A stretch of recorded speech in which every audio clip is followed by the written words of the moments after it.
बिहपुर से कारगिल का योद्धा अब बेरोजगारी से लड़ रहा है। संतोष तिवारी का रोजगार रथ बना युवाओं की उम्मीद। बिहपुर विधानसभा की गलियों और सड़कों पर इन दिनों एक ऐसा रथ दौड़ रहा है जिसे देखकर हर युवा की आंखों में चमक लौट आती है। यह रथ किसी चुनाव प्रचार का हिस्सा नहीं है, बल्कि रोजगार की तलाश कर रहे युवाओं के लिए उम्मीद की चलती फिरती पाठशाला बन चुका है। इस रथ के पीछे खड़े हैं संतोष कुमार तिवारी, पूर्व भारतीय सेना के जवान और कारगिल युद्ध के योद्धा।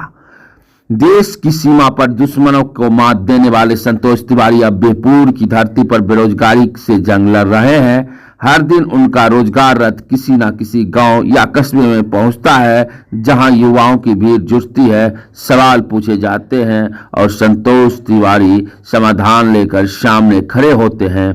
कहीं उन्हें सरकारी और निजी नौकरी की जानकारी दी जाती है, कहीं स्वरोजगार की राह दिखाई जाती है, तो कहीं ट्रेनिंग और स्किल डेवलपमेंट का मौका। संतोष तिवारी का कहना है, कारगिल में हमने दुश्मन को हराया था, अब बिहपुर में बेरोजगारी को हराना है। जब तक हर हाथ में काम और हर युवाओं को रोजगार नहीं मिलेगा, तब तक यह रथ चलता रहेगा।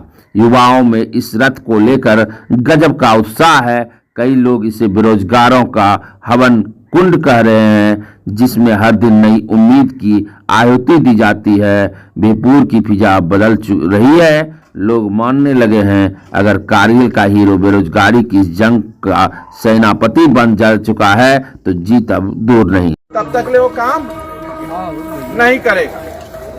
तो हमें जिम्मेदारी के प्रति जो है अपने बच्चों को भी जागृत करना होगा, तभी जाकर जो है वो काम करेंगे और टिकेंगे।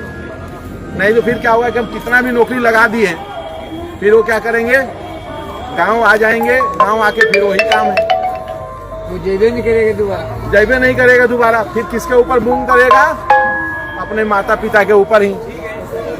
तो इसका जिम्मेदारी को जागृत करने का काम ही गार्जीवन का है। भाई हमने देखा है बहुत लड़कों को नौकरी लगाया, करते हैं 10 दिन के बाद फिर वापस। ठीक है, इनका नंबर लिखिए, जो है कि जिम्मेदार जाना चाहते हैं तो उनको भेज देंगे। बनाना पड़ेगा। मैं भी फौज का ही हूँ, मैं भी आर्मी का ही हूँ मैं। और फौज में बहुत कम उम्र में फौज में हमने भर्ती भी हुए और जिम्मेदारी को समझा। मेरे पिता भी फौज में ही थे, तो अपनी जिम्मेदारी को समझा, फौज में भर्ती हुए, फिर रिटायर होके आए।